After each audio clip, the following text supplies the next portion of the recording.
You know that feeling when you're at brunch with your friends and everyone's talking about their lives, their plans, their futures, and you're sitting there with this tight knot in your chest because you have no idea how you're going to afford your rent next month, let alone think about buying a house or traveling or any of the things that are supposed to make your 20s amazing? Or maybe you're the one who looks like you have it all together on the outside, but inside you're terrified. Because you know that one unexpected expense, one bad month, one wrong move, and everything could fall apart. Here's what nobody tells you. Your 20s aren't just about having fun and figuring yourself out. They're the most critical decade for your financial future. And there are 5 specific moves that will either set you up for a life of freedom and security, or trap you in a cycle of stress and playing catch-up for the next 20 years. My name is Mia, and this channel is all about personal finance for women in their 20s. Real talk about saving, investing, and building the kind of security that lets you actually live your life. And if you're tired of feeling behind, tired of pretending you're fine when you're actually stressed about money, and ready to finally take control of your financial future, hit that subscribe button. Because we're about to change everything. Let me start by being completely honest with you. If you're in your 20s and you feel lost about money, that's not your fault. We grew up watching our parents struggle through recessions. We graduated into a job market that told us we should be grateful for unpaid internships. We're dealing with student loan debt our parents never had, rent prices that have doubled while wages barely moved, and a cost of living that makes saving feel impossible. And here's the thing that makes me really angry. Most financial advice doesn't match your reality. It was written for a different economy, often by people who don't understand what it's like to navigate the world as a young woman trying to build wealth today. They tell you to stop buying lattes without acknowledging that you're earning 82 cents on the dollar or paying twice what they paid for rent. So let me tell you what actually happens to most women in their 20s. You get your first real job and you're so relieved to finally be making money that you don't negotiate your salary because you don't want to seem difficult. That one decision costs you an average of $500,000 over your lifetime. Not because you're bad with money, but because you started behind and compound interest works both ways. Then maybe you're covering more than your fair share of expenses in a relationship. Or you're single and trying to do everything right. Working hard, paying bills, maybe even putting a little away each month. But then your car breaks down, your laptop dies, your best friend is getting married, and suddenly that little bit of savings is gone and you're starting over from zero. Sound familiar? Here's what I wish someone had told me when I was 23. The women who build real wealth in their 20s aren't necessarily making more money than you. They're not smarter. What they have is a framework. 5 specific moves that create a foundation strong enough to build on for the rest of their lives. And you don't need to be perfect to do this, you just need to be intentional. Before we dive into the 5 moves, I need you to understand something that will change how you think about money forever. Your 20s aren't just another decade. They're the foundation for everything that comes after. And here's why this is so critical, specifically for us. Women earn 82 cents for every dollar a man earns. That wage gap compounds over time, costing you over $900,000 in lost income and investment returns by the time you're 60. But here's the thing that gives me hope. The same compound interest that works against us when we start behind can work for us when we start early. A woman who starts investing at 25 will have more money at 65 than a man who starts at 35, even if he invests twice as much each month. Time is the great equalizer. And right now, if you're in your 20s, time is the one advantage you have that you'll never get back. Think about it like this. You're standing in front of 2 doors. Behind door 1 is the path most women take. Stressed 20s living paycheck to paycheck. 30s spent playing catch-up, 40s worried about affording kids or a house, 50s panicking about retirement. Behind door 2, you make 5 strategic moves before you turn 30. Your 30s are spent building wealth effortlessly, your 40s making choices based on what you want instead of what you can afford, your 50s excited about the future. Same person, same intelligence, same work ethic. The only difference is 5 moves made before turning 30. So let's talk about what those moves actually are. The first move is something you've heard before, but I'm going to explain it in a way that actually makes sense for where you are right now. Most financial experts tell you to build an emergency fund of 6 months of expenses. If you're living paycheck to paycheck, that sounds impossible. 6 months might be $15,000 or $20,000. Here's what they're not telling you. You don't need 6 months of expenses yet. What you need first is breathing room. I call it a breathing room fund. And here's the magic number, $2,000. Research from Vanguard shows that having just $2,000 saved increases your financial well-being by 21%. Not 2%, 21%. That's a massive psychological shift from a relatively small amount of money. Why does $2,000 matter so much? Because it covers most of the financial emergencies that derail you. Car breaks down? Most repairs are under $2,000. Laptop dies? You can replace it. You lose your job? You have 1 month of breathing room while you figure out your next move. But here's what's really happening. With $2,000 in the bank, you stop operating in survival mode. Your brain finally has space to think about something other than just getting through the next week. You can start making decisions based on what's best for your future instead of just what keeps you afloat today. And here's the beautiful part. Once you have that $2,000, building it to $5,000 feels so much easier because you've proven to yourself that you can do this. You've become the type of person who saves money. That's not just a financial skill, that's a life skill. That identity shift affects every decision you make going forward. So here's exactly how to do this, even if you're starting from zero. First, open a high-yield savings account that's separate from your checking account. Online banks pay actual interest, 4% or 5%, not the 0.01% your regular bank gives you. You want this money accessible in an emergency, but not so accessible that you accidentally spend it. Second, automate whatever you can, $100 per month if possible. If you can't do $100, do $50. If you can't do $50, do $25. The amount matters less than the consistency. You're not just building a fund, you're building a habit. Third, use windfalls strategically. Tax refund, birthday money, half of it goes to your breathing room fund. Not all of it because you're still allowed to enjoy your life, but half. Here's what happens when you do this. In 10 months, maybe a year, you'll have your $2,000. And the day you see that balance, something inside you shifts. You walk differently. You make decisions differently. You're not desperate anymore. I remember the first time I had $2,000 saved. My friend invited me to a concert and I said no because I was saving money. But here's the difference. I didn't feel deprived. I felt powerful. I was choosing my future over immediate gratification, and that choice felt good. That's the real magic of the Breathing Room Fund. It's not about the money. It's about becoming someone who has money. And once you become that person, everything else gets easier.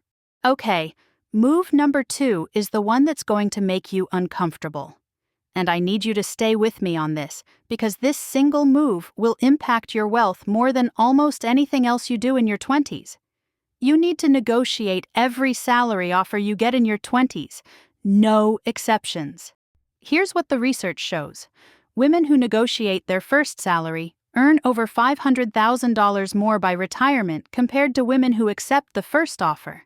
That's more than most people make in 10 years of working, from one conversation. But I know what you're thinking. What if they rescind the offer? What if they think I'm difficult? What if I'm not worth more?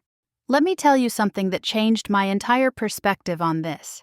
Companies expect you to negotiate. It's built into their hiring process.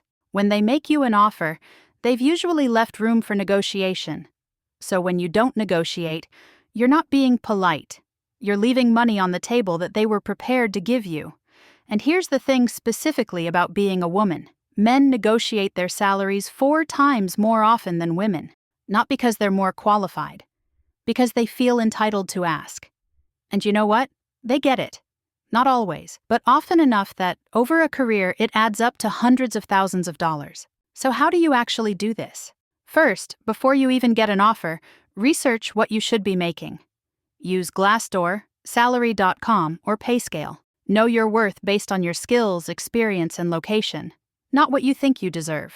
What the market rate actually is. Second, when they make you an offer, never accept on the spot. Even if it's amazing, you say, "Thank you so much. I'm really excited about this opportunity. I'd like to take a day to review everything and get back to you tomorrow." Third, when you counter, use this exact script. "I'm really excited about this role, and I think I can bring a lot of value to your team. Based on my research and the skills I bring, I was hoping we could discuss a salary of specific number that's 10 to 20% higher than their offer." That's it. You're not being demanding. You're starting a conversation about your value. Here's what usually happens. They either say yes, which is amazing, or they meet you somewhere in the middle, which is still more than you would have gotten if you hadn't asked. Or they say the number is firm, but maybe they can offer more vacation days or a signing bonus. But even if they don't budge, you've set a precedent. You've told them you know your worth and you're not afraid to advocate for yourself. And that changes how they see you going forward. Your goal: negotiate every offer in your 20s. That alone can be worth 6 figures by the time you're 40. Now let's talk about the flip side. Never work for free. I know unpaid internships feel like a necessary evil when you're starting out, but here's what they actually are: a way for companies to exploit young people, and they disproportionately harm women and people from lower income backgrounds. If you're early in your career and you want experience, look for paid internships or negotiate a stipend. If a company can't afford to pay you, they can't afford to hire you.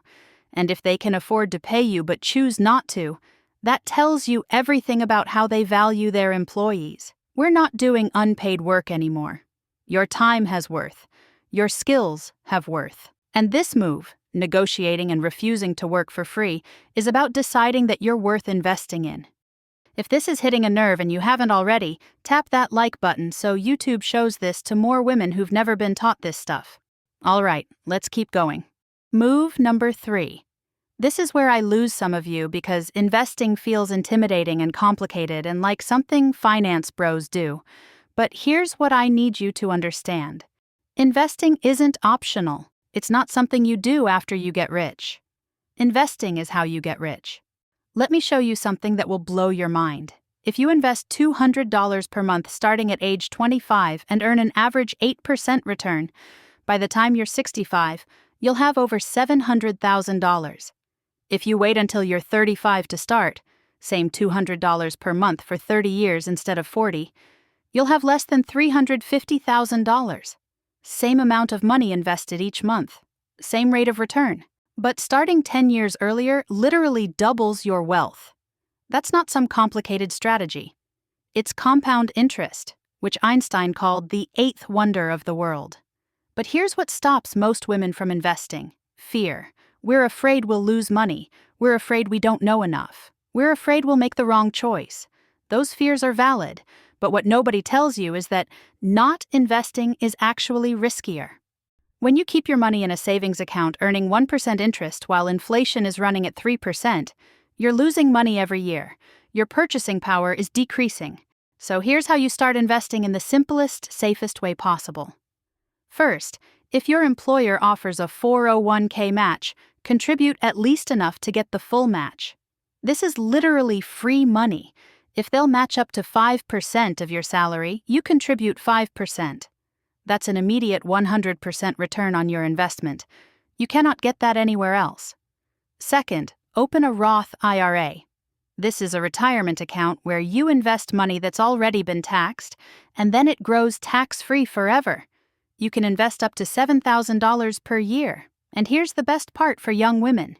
You can withdraw your contributions at any time without penalty if you need them. The growth stays until retirement, but your contributions are accessible. Third, invest in index funds. Not individual stocks, not crypto, not whatever your cousin's boyfriend says is going to make you rich. Index funds are collections of hundreds or thousands of stocks that track the overall market. They're diversified, low-cost, and basically automatic wealth building. I recommend something simple like a target date fund or a total stock market index fund. You can open an account with Vanguard, Fidelity, or Charles Schwab in about 15 minutes. If $200 per month is impossible, your first target is $50 per month into a Roth IRA. set up automatic investments, and then mostly ignore it and let it grow. Quick disclaimer: I'm sharing what worked for me and what the research shows, but this isn't personalized financial advice. Do your own research and consider talking to a financial advisor for your specific situation. Here's what happens when you start investing in your 20s. At first, you'll watch your account obsessively. You'll see it go up and down and feel anxious. That's normal. But after a few months, even when the market goes down, you're still ahead because you've been consistently adding money. And then something shifts. That identity we talked about earlier? You're strengthening it.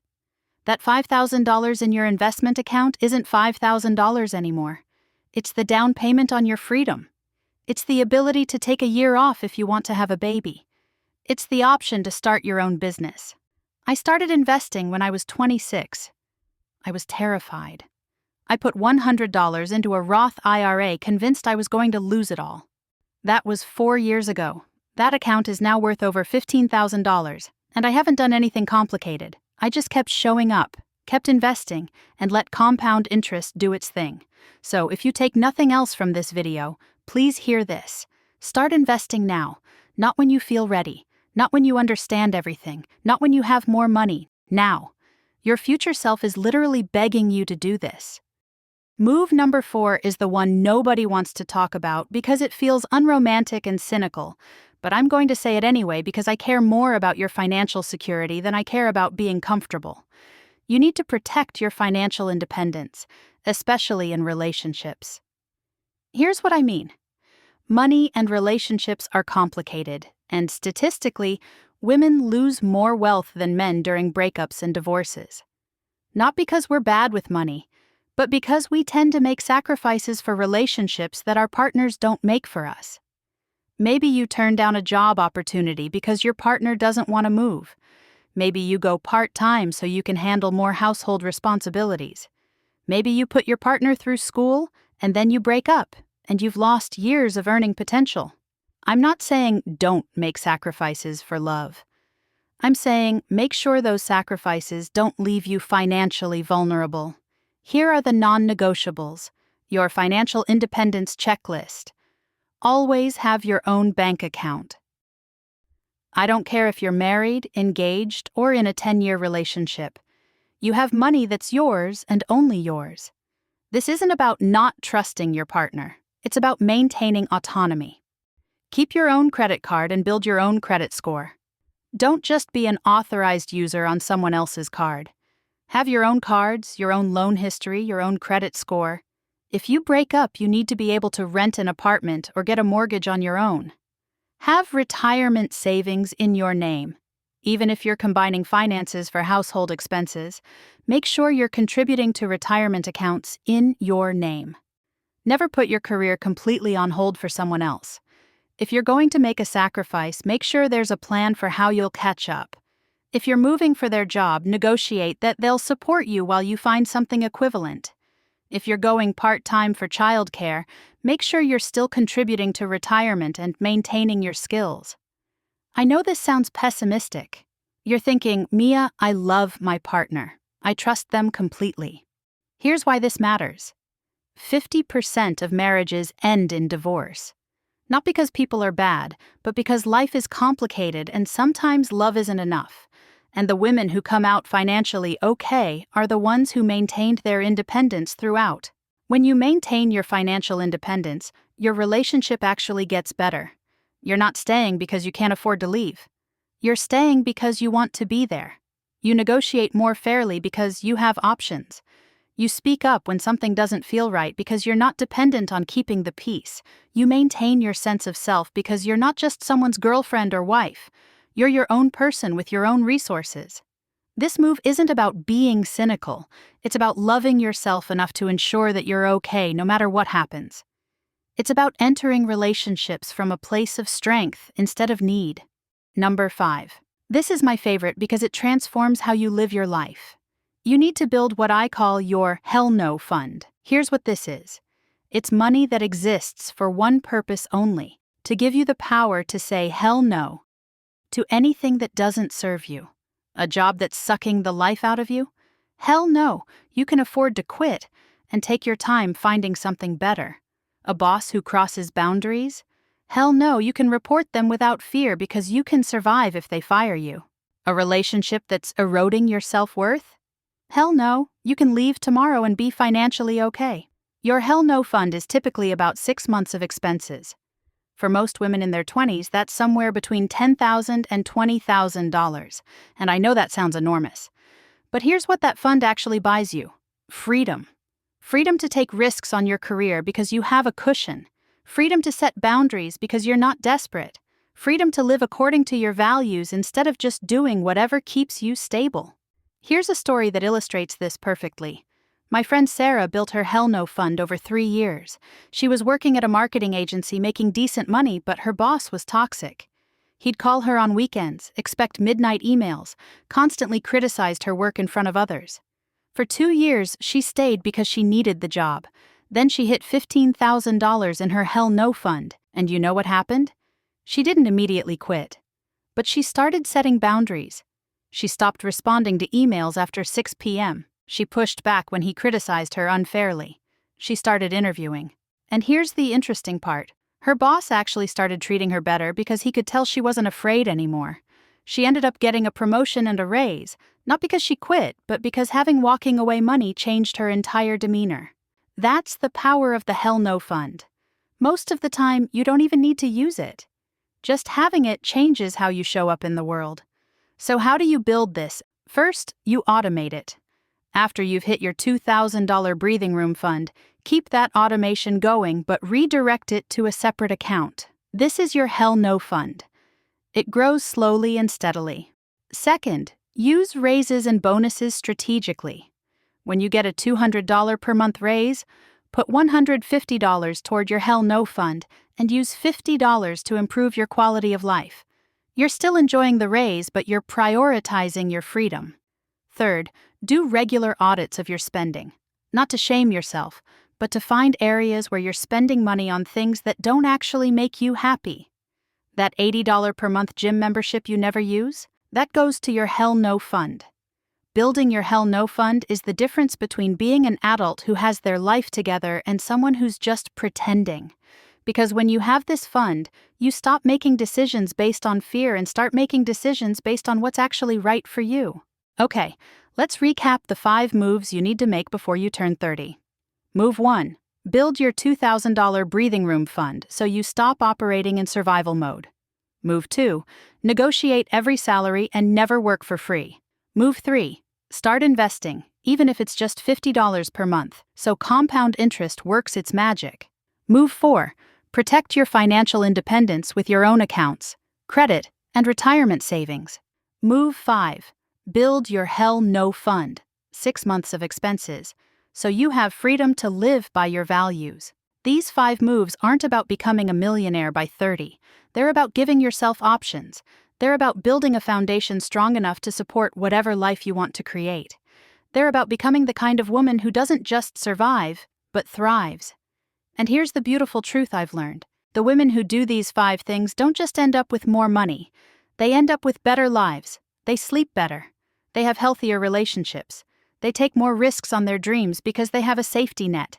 They say yes to opportunities that broke women have to pass on. Your 20s are not a dress rehearsal. This is your actual life happening right now. And every day you wait to take control of your financial future is a day you'll never get back. So here's what I want you to do today. Not tomorrow, not when you feel ready. Today. Choose one move. Just one. Open that high-yield savings account. Research your market salary. Set up a Roth IRA, whatever feels most urgent for where you are right now. And then join our community. Subscribe to this channel because every week we're diving deeper into exactly how we build wealth as young women in today's economy. Practical strategies from someone who's been exactly where you are. Drop a comment and tell me which of the 5 moves you're starting with. I read every single comment and I want to celebrate with you as you build the financial future you deserve. You are not behind. You are not broken. You are exactly where you need to be, and you're about to do something that will change the entire trajectory of your life. Let's build this wealth together.